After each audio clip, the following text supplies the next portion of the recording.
Hey gang, what's happening? It's Friday. Welcome to another lovely edition of our Friday 4-pack. Hey Don. Hey Justin. We haven't seen each other all day. We're in quarantine. We sit by each other all day every day. Kind of like normal days at work. So, no big deal. Guys, we're going to get into some of your questions today. Go through it. See if we can help out a little bit. And yeah, let's do it. Yeah, so today's questions, however reason, I think, sometimes I think when we start asking questions, for you guys to give us questions, they start to trend in a certain direction. Today's look like they started trending towards clothing and shoes. So we're going to talk about clothing and shoes for the most part. We had kind of a nutrition question to start with. The first question was, and we get this literally all the time, but especially for our people that work out in the morning, this is always a big question, is what should I eat before I work out, and or when should I eat before I work out? All right. The big lovely answer for that is it depends, right? It always depends. So kind of the way I always like to look at it is, what do you like to eat normally, right? Everybody, what time of day do you work out? If you work out at 6 a.m., you might not want to eat anything, right? It might make you feel bad. What time do you normally eat breakfast? 9 a.m., then probably don't eat anything before 6 a.m. Maybe a banana, a tablespoon of peanut butter, something very small, very easy, right? Drink a cup of coffee and roll, go with it. If you're working out at 5 p.m., obviously that's going to be a little different, right? You're going to have to eat during the day. If you eat too much food, you're going to be super bloated and can't move. You're going to feel like you want to throw up the whole time. So there's a fine line between what's too much, what's not enough, what's good, what's not, and all sorts of other things. Yeah, for sure. I mean, it just really depends, like Justin said, when you work out, and from there. Just for a reference, though, if you're at that 10 a.m. class and you've woke up at 8 a.m. and you're trying to grab a quick snack, I would keep it something light, an apple or some fruit, maybe some peanut butter. It depends on where you are on a lot of things when it comes to fats and stuff like that. But just keep it light. I'm a big fan of oatmeal in the mornings, and then I work out and by midday. But besides that, I wish I could answer that broad question for the people who asked, but there's a lot more into it than that. Yeah, there's definitely a lot. I mean, like, obviously some stuff, if you eat a food that it's going to make you feel like you have to poop yourself, 5 minutes into the workout, that's probably not going to be great either. So figure out what that is. I find that if I'm working out in the morning on an empty stomach, I can almost train harder and push harder than I can later in the day, right? I feel lighter, I feel easier. I don't feel like anything's coming up, right? That being said, if I go eat a giant, firehouse sub at 12 o'clock and then I try and work out at 1:30, it's not going to feel very good, okay? Also in the morning, you might not feel like eating a lot of food if it's first thing in the morning. If you don't normally don't feel like you have to eat, I guess what I'm saying, don't feel like you have to eat a bunch of food just before you go work out, okay? Looks like Jack's doing her Jack thing in a room there. But think about that, go with that. Hope that helps. If not, just remember, trial and error, right? It's always trial and error. If it didn't feel great the day before, don't eat the same thing the next day, right? Switch it up, go lighter, go heavier, figure out kind of how you felt and adjust and move on. Yeah, I agree with all that. Perfect. All right, guys. Next question. We get into the fun wide world of shoes, okay? I love my CrossFit shoes. I love my, my Reebok Nanos, okay? What else is there out there to wear? What should I be wearing? What is a Reebok Nano? What is what kind of shoes are CrossFitters wearing? Okay, guys, this gets into basically CrossFit as a sport, CrossFit as a training methodology, and all these things. It's like anything else. If you go play baseball or you go bowling long enough, you're going to get your own bowling shoes. You're going to get your own, cleats. You're going to get, everything's got gear. Everything's got stuff. All right. Your basic running shoe probably will suffice for most of the things we're doing. But when you get to start moving weights, you get to start squatting stuff, you're going to want something with a little bit of a flatter sole, with a little bit of less give in it, right? So then we get into, the question always is Reebok Nano. Okay, so this is a shoe that Reebok makes. I believe this is a Reebok Nano 6, right? So it's their 6th generation of shoe. Okay, if you look at it, it's a pretty flat bottom. It's very firm, okay? These shoes are going to be very firm. They come in many different styles and colors and everything. I think these are pretty sharp. Yeah. Cool. And they go through, they have different bends. You're going to see different things in them. There's a few brands we have that we kind of stick to as far as a CrossFit style shoe. And we're going to go over a few of those with you and go from there and kind of tell you our thoughts. I'll let Dawn lead off with the... Yeah, so this is the Noble. It's a small private company, not private, but a small company. It's a flat sole, basically. Not a lot to it, like looks wise. Otherwise, they have a bunch of colors, but they haven't really done much growth in the past few years. It's not a bad shoe. It's great for lifting. I wouldn't recommend running more than about 400s in them. Now, I know some people who swear by them. I have really bad feet though, so I just kind of stick to stuff I know. If you have a narrower foot, this might be for you. If you have a wider foot, the Reebok's definitely going to be for you, as opposed to a Noble or a Nike. Yeah. Cool. So guys, on the Reebok, on the Nano, like a couple things to look for. They also do, these have the bottoms of them are got pretty good traction. They've even actually gone as far as putting like grips on the side for rope climbing. Okay, the sides of the shoe are a little more durable. They have toe caps on here, so if you're doing burpees, if you're dragging your foot at all, you're not totally tearing off the front of your shoe, right? If you hit it with a jump rope, it doesn't make your foot bleed. Okay, the heels kind of work to really hold the foot in there for jumping explosive movements. Stuff like that they kind of have engineered and gotten better with over time. Okay, we tend to like the Nano. There are a few generations of Nanos that kind of suck, and unfortunately, you never know until you get them. The Reebok Nano 7s, don't ever buy those. Those are terrible. The 9s a lot of people like the 9s. I didn't like the 9s personally. My feet are weird, kind of like Dawn's. We go through a lot of different shoes. I didn't care for the 9s. That doesn't mean you won't like the 9s. The 10s are just coming out, so we'll see. We'll see how those go. Kind of overall, everybody pretty much agrees that the Nano 2, the second one they ever did, was probably the best one they did. And you can still find those either online, they're typically on sale. You can find them in the outlet store. Sometimes they're still around. They still make a couple different variations of them. That's a pretty well-rounded, pretty good shoe. I always enjoyed the Nano 2. Yeah, and guys, Nike makes not a CrossFit branded shoe, but it's a CrossFit shoe. I think it's called the Nike Metcon.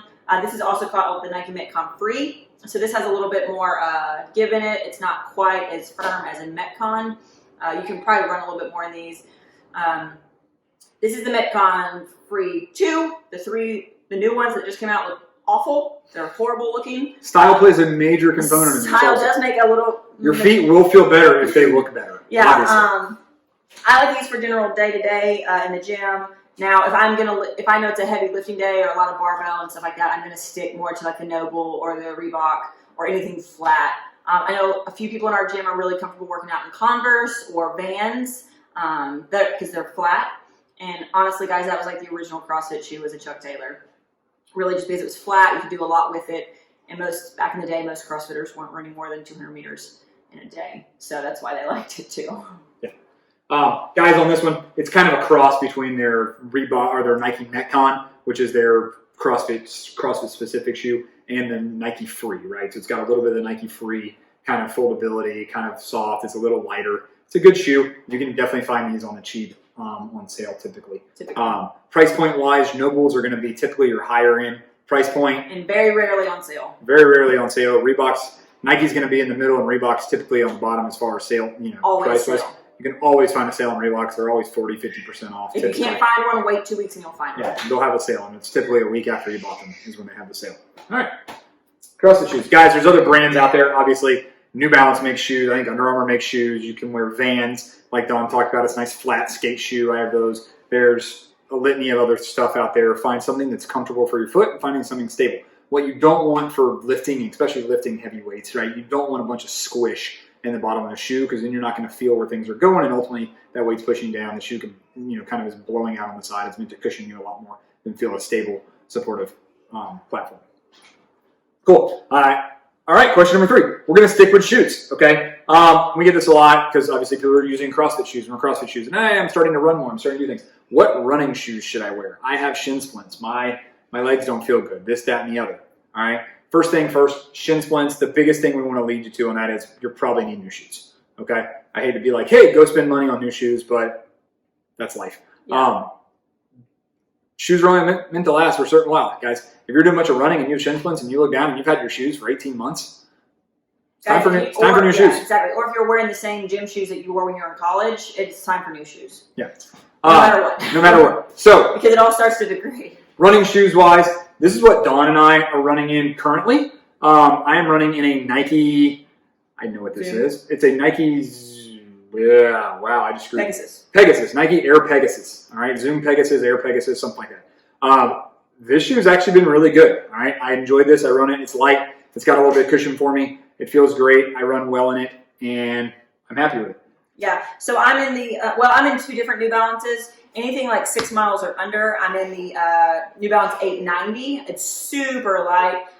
You can buy them in wides, and like I said earlier, bad feet. I like them because you can buy them in wides, so you don't have to size up or anything like that. Now, for anything over 6, I'm in the New Balance 880, which is there's a little bit more substantial cushioning, I guess. The only thing maybe with the 890 that I don't like is that I've probably already put 200, 300 miles on these, so I can't really say they just don't last. It's just I haven't had them very long and they're wearing down, but that's on me. Definitely go with the New Balance if you have a wider foot, guys. Seriously. Yeah. Guys, next bit of tip, not necessarily trying to point you in one direction of brands or whatever on shoes, but what I would do for sure is locally here in town, we have First Place Running Sports. They're at the beach. They're in town. They have a few locations. Go in, see one of their sales staff. They'll put you on a treadmill. They'll check out how you run. They'll take a little video of your feet.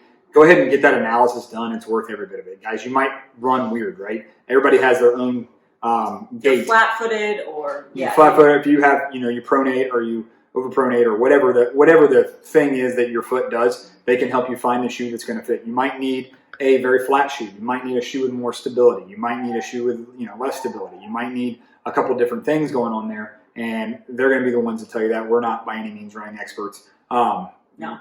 So, but we're also not getting any kickbacks from First Place Sports. So, 0. No, it's just they're the ones in our experience that have given us a lot of guidance on shoes. If you go in there, considering I was buying shoes on Amazon and just wrecking my feet. So yeah, if you go in there, guys, just go in there and be open-minded. Be like, hey, I'm looking for, I don't know. Some you don't know, right? And they're going to help you out and be like, I don't know what you want. And it might not be the prettiest shoe in the world, but it'll be effective for you running, and you won't have pain doing it. Then maybe later on down the road, you get a pair of shoes you really like for. I think that's probably one of the biggest things I've had to deal with is for me, it's not the most visually pleasing shoes anymore that work. Yeah. So. If you roll in there, tell them Justin and Don sent you, and they'll charge you full price. Exactly. They have no idea who we are. Good. And finally, 4th question. We're going to ship out of shoes for a little bit, and we're going to go into clothing. All right. Are there any recommended clothing brands or anything? What clothing brands do you recommend? I guess for CrossFit or life, or I don't know.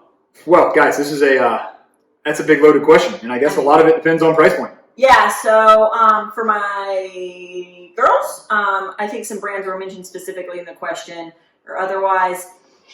So I could go all day on different types of brands. Now, it's going to be one you feel comfortable in. Tights are just weird because if you're jumping and they're falling down, then you probably need to size down in those.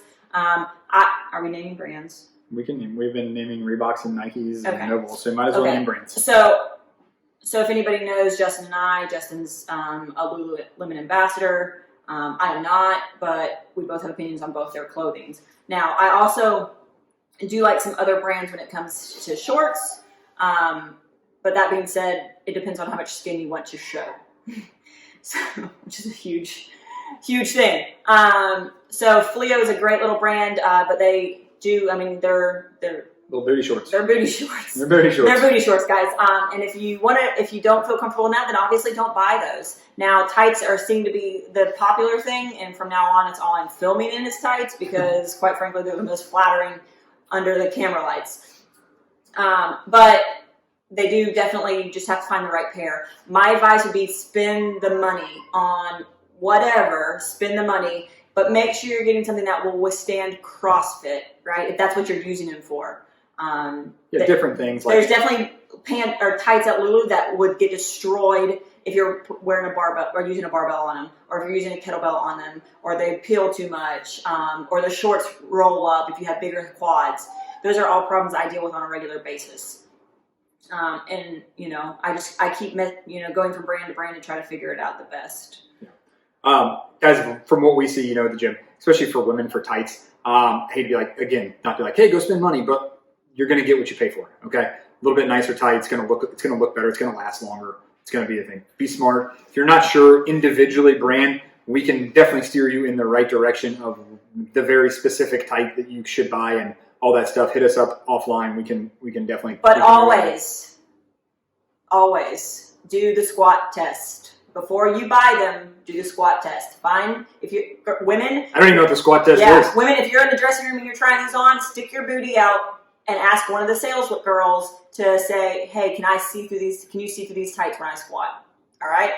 Do yourself a favor now, because you don't want to be booty in the air at a gym and all you can do is see through the back of your pants. Okay. Solid advice. Guys, that's every brand, no matter what your price point is. That's how every brand. Guys, past that, you can find stuff at, online, Dick's Sporting Goods, Academy. You can stick with your big brands, your Nikes, your Under Armours, your Reeboks, your Adidas, whatever. They all make athletic clothing. Find something that fits you. Find something that works well for you, that you like, all right? You can work out in board shorts. You can work out in whatever. I work out in CrossFit, Jack's Beach Gear, and Lululemon, all right? That's pretty much 98% of what I wear all the time. If we're naming specifics. If we're naming brands, right? But that's me. That's what I'm comfortable in.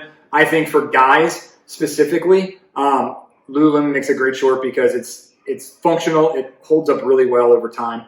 It looks nice. It looks classic. Has pockets. I can wear them throughout my day. I can put my keys, my phone, and my wallet, and my other stuff in them. I can carry them. I don't look like necessarily I just came from the gym. I still can carry around with some degree of professionalism, I guess would be a good way of saying it. Versus the ratty college basketball shorts that come down to my knees. Okay. I mean, whatever you get, guys, you want something that's going to stay up around your waist. Even with tights, I know Lulu has a few styles that have like a drawstring in the top of the waist, and especially for jumping and running and stuff, you'll definitely want that so you can cinch it up. Same thing with their shorts, and like even the men's shorts have elastic in them for that for sure. Yeah, and they have all different styles, and same with everybody else. I think there was a big run on a pair of shorts at Walmart that Russell Athletic brand made. Because they were similar to a lot of other stuff, and people liked them, and they were like $8. Yeah. So, that being said, go ahead. You can find it at Walmart, and I'm sure there's people in our gym that can definitely refer you to those, like which ones specifically they're talking about. Yeah. Definitely go for it. Other than that, guys, going to wrap this up. Jack's getting antsy, so it's time for us to call it a day. Thanks for joining in. Thanks for listening. Don't forget to give us a like and a follow. If you haven't already, hit the subscribe button down below. And thanks for listening to another edition of the Friday 4-Pack. Have a great day. Say bye. Say bye. Bye. Bye.